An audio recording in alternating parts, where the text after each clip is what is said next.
Hai pelajar, saya Cikgu Kartik, Guru Pengajian Perniagaan Pusat Tingkatan 6 SMK Tinggi Setapak, Kuala Lumpur. So, hari ini cikgu nak pergi ke bahagian yang kelima berkaitan dengan kemahiran komunikasi. Sekarang ni kita dah bincang apakah elemen dalam proses komunikasi, alangan-alangan yang mungkin berlaku dalam komunikasi. Bahagian yang ketiga, kita dah bincang tentang bentuk komunikasi, iaitu mendata, melintang dan menegak. Boleh berlaku secara sehala atau duahala. Dan bahagian berikutnya kita dah bincang tentang jenis-jenis komunikasi.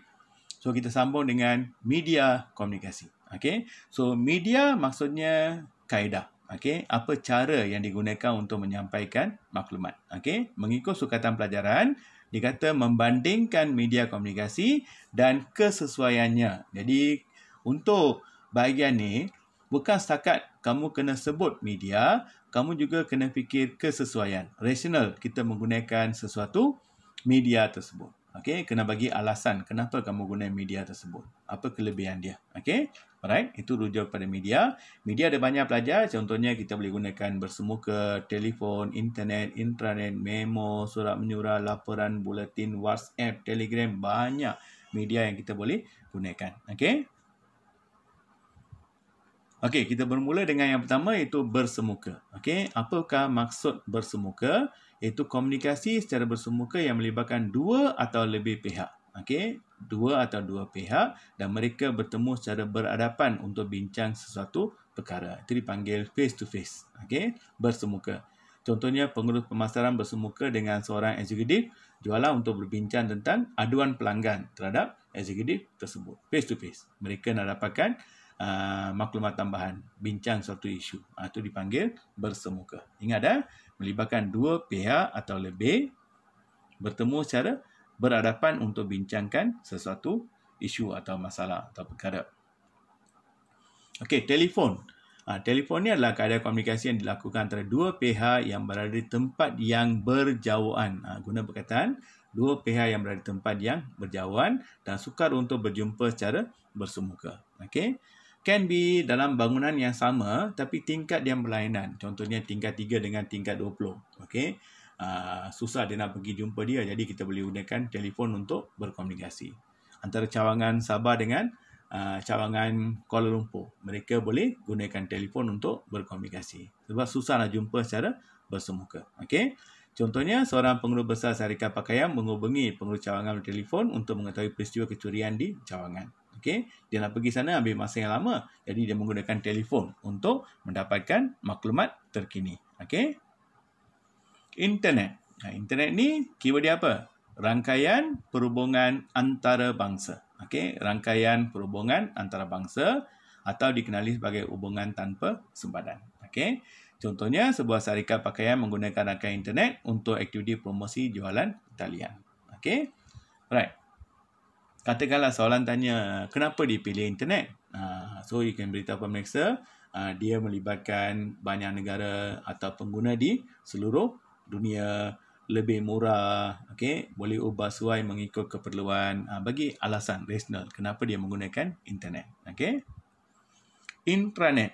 Okay? Intranet maksudnya sistem perhubungan dalaman atau dikenali sebagai rangkaian maklumat korporat untuk menghubungi staf, okey, atau hubungan antara staf dalam syarikat yang sama. Itu dikenali sebagai intranet. Sistem perhubungan dalaman. Tadi rangkaian perhubungan antarabangsa, internet. Ini intra. Intra maksudnya dalam, okey. Sistem perhubungan dalaman untuk hubungi atau hubungan antara staf dalam syarikat yang sama atau organisasi yang sama. Sebuah syarikat pakaian mewujudkan rangkaian intranet untuk memudahkan proses pemindahan maklumat yang cepat dan selamat. Ini untuk syarikat pakaian saja, bukan untuk orang luar. Kalau melibatkan orang luar dipanggil apa? Internet. Okey, ini intranet untuk syarikat tersebut saja. Okey. Memorandum. Memorandum ni merupakan komunikasi bertulis secara sehala. Ada keyword dia iaitu ada unsur desakan atau permintaan.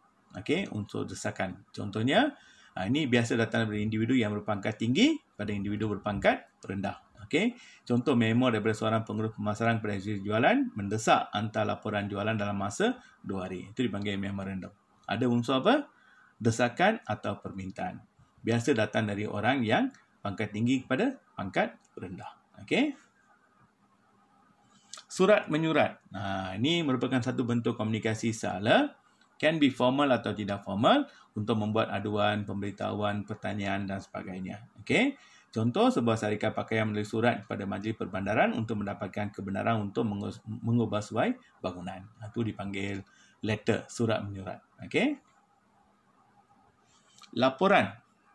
Laporan ni komunikasi sehala, okey, secara rasmi daripada pihak bawahan pada pihak atasan. Okey. Daripada contohnya penyelia kepada eksekutif atau penyelia kepada pengurus. Itu dipanggil laporan. Okey. Seorang eksekutif jualan menghantar laporan jualan bulanan pada pengurus pemasaran. Itu report atau laporan. Okey. Buletin. Buletin apa? Merupakan komunikasi sehala diterbitkan oleh organisasi secara berkala. Maksudnya dia ada tempoh.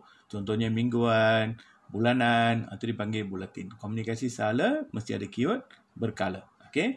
Sebuah bank komersial menerbitkan buletin untuk melaporkan aktiviti yang dijalankan dalam setiap suku tahun. Bulan Januari hingga Mac. Itu dipanggil buletin. Okey. Ada juga media komunikasi yang lain pelajar. Mungkin kamu biasa dengan WhatsApp, Telegram, Instagram, Facebook, mobile app, SMS, email, perkeliling, notis. Semua ni adalah media komunikasi. So, media komunikasi memang ada banyak yang kita boleh guna, ya. Okey, contoh soalan. Nyatakan 5 jenis media komunikasi yang boleh digunakan oleh sebuah organisasi. Just senaraikan saja 5. Okey. Boleh menggunakan laporan, okey, intranet, boleh gunakan internet, surat menyurat, buletin, just sebut saja. Okey, kamu dapat 5 markah.